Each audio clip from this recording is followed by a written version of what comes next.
संदीप गर्ग जी, आपने अभी अभी घोषणा की है कि आप आजाद उम्मीदवार के तौर पर आज पर्चा भरेंगे। ये घोषणा मेरी नहीं है, लाडवा जनता की है। लाडवा जनता ने कहा आप पर्चा भरो, आपका इलेक्शन हम संभालेंगे, आपको यहाँ आने की भी जरूरत नहीं है, हम आपका इलेक्शन लड़ेंगे। पिछले 8 सालों से आप सेवा कर रहे हैं लाडवा विधानसभा क्षेत्र की, बड़ी संख्या में महिलाएं भी पहुंची हैं, तो क्या कहना चाहेंगे कि जो आप सेवा की उसका मांग रहे हैं, क्या कहेंगे? मैंने सेवा इसलिए नहीं की कि मेरे को उसके बदले में वोट चाहिए। मैंने सेवा इसलिए की कि आगे मैं और आगे जाऊं तो ताकि और ज़्यादा सेवा कर सकूं। और मैं विश्वास दिलाता हूं लाडवा हल्के की जनता को, अगर एक बार विधानसभा में भेजने का काम कर दिया तो लाडवे को नया उद्योगपति हैं, मुख्यमंत्री के सामने मुकाबले में खड़े हैं, कोई डर कोई खौफ दबाव भी आ सकता है वापसी? मुझे तो अभी उठा के ले जाए, मैं तो तैयार बैठा। लाडवा की जनता ने लड़ना चुनाव, मैंने नहीं लड़ना, मैंने तो पर्चा ही भर के आना बस। सत्ता पक्ष और विपक्ष दोनों सफल रहे लाडवा में, सत्ता पक्ष भी नहीं विपक्ष दोनों विधायक विपक्ष में थे, तो दोनों के बारे में उसका जवाब ये जनता देगी।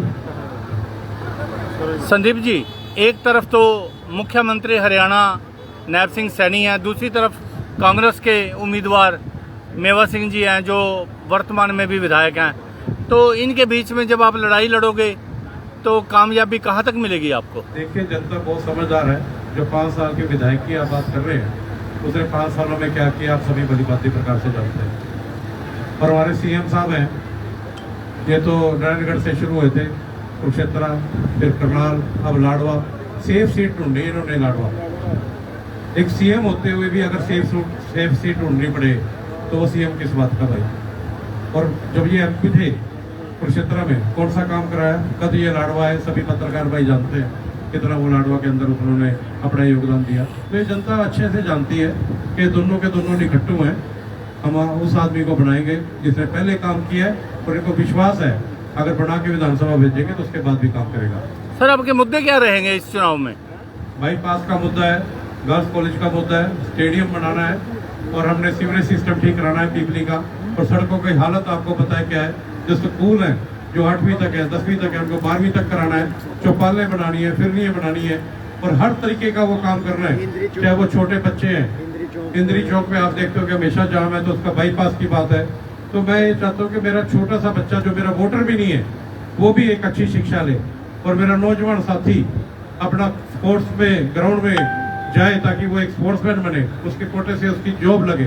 तो इस तरीके का हमने एक लाडवा बनाना है, और उसको मैं प्रण मत दूं, परंतु वहां तक अगर आप जनता मुझे पहुंचाने का काम करेगी तो मैं ये सारे काम करके दिखाऊंगा।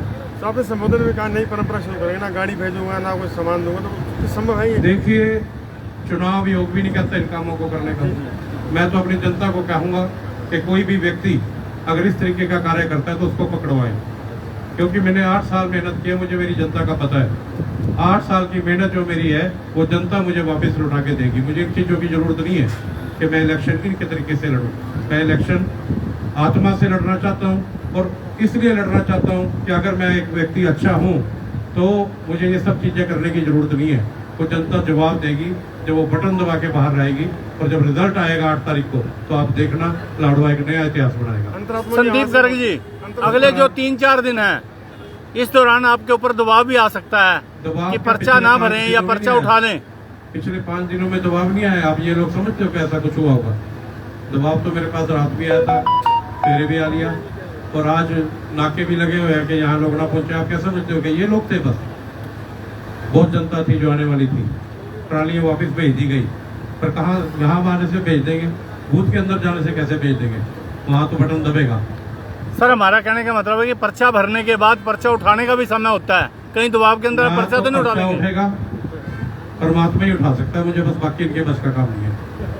सरकार ने प्रयास किया रैली सफल करने का, मुख्यमंत्री ने प्रयास किया रैली सफल करने का, रैली फेल करने का प्रयास किया, ट्रालियां रोक ली। ये तो जनता बताएगी जो पहुंची है किस तरीके से पहुंची है। आप इनसे पूछ लो, मेरी बात हो सकता है उनको झूठी लगे, परंतु इनसे पूछो कि किस तरीके से आए हैं, झूठ बोल के आए हैं। अगर किसी ने कह दिया कि संदीप करके यहाँ जा रहे तो वापस जा, नहीं तो अपना उन्होंने कहा कि हम तो काम जा रहे हैं तो फिर जा।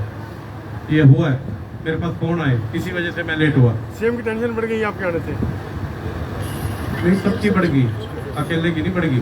वो मेवा सिंह सोचा ना कि मैं अगर लड़ूंगा तो सीएम ने हरा दूंगा। अगर सीएम ने हराने का दम रखूं ना, दूसरे भी हराने का दम रखूं। अक्सर कहा जाता है कि अगर आप चुनाव लड़ेंगे तो ज्यादातर आप बीजेपी की वोट को लेंगे, मैं ऐसा तो कुछ नहीं कि आज कांग्रेस जैसे के हाथों आप खेल मेरी रहे हैं। जनता ने आज फैसला लिया कि आप चुनाव लड़ो, तब भी दोबारा जनता को बुलाऊंगा, उनसे पूछूंगा कि कहाँ जाना है।